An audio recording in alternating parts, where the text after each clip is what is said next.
जब लखनऊ में 13 साल की बच्ची जो है उसके साथ सामूहिक बलात्कार? कहां थे आप जब गाजियाबाद में 4 साल की बच्ची है उसकी बलात्कार करके हत्या कर दी गई? कहां थे आप जब बुलंदशहर में आपकी ही पुलिस महिला की इज्जत लूट रही थी, बेटियां बर्बाद हो गई? कहां थे आप? अगर इन परिवारों को किसी ने मदद पहुंचाई तो समाजवादी पार्टी ने पहुंचाई। ಉತ್ತರ ಪ್ರದೇಶದ ಶಾಸಕಾಂಗ ವಿಶೇಷ ಅಧಿವೇಶನದಲ್ಲಿ ಯುವ ಸಮಾಜವಾದಿ ಪಕ್ಷದ ಶಾಸಕಿ ಡಾಕ್ಟರ್ ರಾಗಿಣಿ ಸೋಂಕರ್ ಸದನವನ್ನ ಒಂದ್ ರೀತಿ ಶೇಕ್ ಮಾಡಿದ್ರು ಅಂತಾನೆ ಹೇಳಬಹುದು. ಮಹಿಳಾ ಮೀಸಲಾತಿ ಮಸೂದೆ ಬಗ್ಗೆ ಚರ್ಚೆ ಮಾಡೋದಕ್ಕೆ ಕರೆಯಲಾದ ಒಂದು ದಿನದ ಅಧಿವೇಶನದಲ್ಲಿ ರಾಗಿಣಿ ಬಿಜೆಪಿ ಸರ್ಕಾರದ ಮೇಲೆ ವಾಗ್ದಾಳಿಯನ್ನ ನಡೆಸಿ ಕಟುವಾಗಿ ಟೀಕೆ ಮಾಡಿದ್ದಾರೆ. ಬಿಜೆಪಿ ಮಹಿಳೆಯರನ್ನ ರಾಜಕೀಯ ಮಾಡೋದಕ್ಕೆ ಕೇವಲ ಘೋಷಣೆಯಾಗಿ ಬಳಸೋದಕ್ಕೆ ಬಯಸುತ್ತೆ ಅಂತ ಹೇಳಿದ್ರು. ಹಾಗೆ ನಕಲಿ ಮೀಸಲಾತಿಯ ವಂಚನೆಯನ್ನ ಬಳಸಿಕೊಂಡು ಮತ್ತೆ ಮೋಸ ಮಾಡ್ತಾ ಇದೆ ಅಂತ ಹೇಳ್ತಾ, ಗಾಜಿಯಾಬಾದ್ನಲ್ಲಿ 4 ವರ್ಷದ ಮಗು ಮೇಲೆ ದೌರ್ಜನ್ಯ ನಡೆದಾಗ ನೀವೆಲ್ಲಿದ್ರಿ? ಲಕ್ನೋನಲ್ಲಿ 13 ವರ್ಷದ ಬಾಲಕಿ ಮೇಲೆ ಸಾಮೂಹಿಕ ಅತ್ಯಾಚಾರ ನಡೆದಾಗ ಎಲ್ಲಿದ್ರಿ? ಗಾಜಿಯಾಬಾದ್ನಲ್ಲಿ 4 ವರ್ಷದ ಮಗು ಮೇಲೆ ಅತ್ಯಾಚಾರ ಮಾಡಿ ಕೊಲೆ ಮಾಡಿದಾಗ ನೀವೆಲ್ಲಿದ್ರಿ? ಮೇರತ್ನಲ್ಲಿ ಒಬ್ಬ ದಲಿತ ತಾಯಿಯನ್ನ ಕೊಂದು ಅವಳ ಮಗುವನ್ನ ಅಪಹರಿಸಿದಾಗ ನೀವೆಲ್ಲಿದ್ರಿ?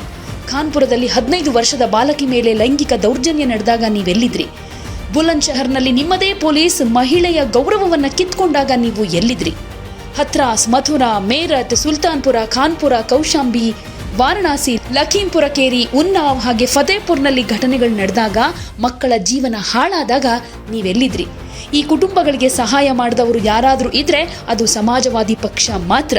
ಅಲ್ಲಿ ಯಾರಾದರೂ ತಲುಪಿದ್ರೆ ಅದು ಸಮಾಜವಾದಿ ಪಕ್ಷದ ರಾಷ್ಟ್ರೀಯ ಅಧ್ಯಕ್ಷರಾದ ಅಖಿಲೇಶ್ ಯಾದವ್ ಅಂತ ಹೇಳ್ತಾ ಸದನದಲ್ಲಿ ಬಿಜೆಪಿಯನ್ನ ಕಟುವಾಗಿ ಟೀಕೆ ಮಾಡಿ ವಾಗ್ದಾಳಿಯನ್ನ ನಡೆಸಿದ್ದಾರೆ. कहां थे आप जब लखनऊ में 13 साल की बच्ची जो है उसके साथ सामूहिक बलात्कार? कहां थे आप जब गाजियाबाद में 4 साल की बच्ची है उसकी बलात्कार करके हत्या कर दी गई? कहां थे आप जब मेरठ में एक दलित मां को मार दिया और उसकी बेटी को उठा करके ले गए? कहां थे आप जब कानपुर में एक 15 साल की बिटिया को उसका यौन शोषण किया जा रहा है? कहां थे आप जब बुलंदशहर में आपकी ही पुलिस महिला की इज्जत लूट रही थी? कहां थे आप जब घटना हुई हाथरस में, मथुरा में, मेरठ में, सुल्तानपुर में, कासगंज में, कौशाम्बी में, बनारस में, लखीमपुर खीरी में, उन्नाव में और फतेहपुर में बेटियां बर्बाद हो गई? कहां थे आप? अगर इन परिवारों को किसी ने मदद पहुंचाई तो समाजवादी पार्टी ने पहुंचाई। अगर वहां कोई पहुंचा तो समाजवादी पार्टी के राष्ट्रीय अध्यक्ष श्री अखिलेश यादव जी को। ಯಾವುದೇ ಸುದ್ದಿಯ ಅಪ್ಡೇಟ್ ಅನ್ನ ಮಿಸ್ ಮಾಡ್ಕೊಳ್ಬಾರ್ದು ಅಂದ್ರೆ ಈಗ್ಲೇ ಒನ್ ಇಂಡಿಯಾವನ್ನ ಸಬ್ಸ್ಕ್ರೈಬ್ ಮಾಡಿ. ನಿಮಗೆ ಬೇಕಾದ ಭಾಷೆಯಲ್ಲಿ ಎಲ್ಲಾ ಸುದ್ದಿ ತಿಳಿಬೇಕು ಅಂದ್ರೆ ಒನ್ ಇಂಡಿಯಾ ಆಪ್ ಅನ್ನ ಡೌನ್ಲೋಡ್ ಮಾಡ್ಕೊಳ್ಳಿ.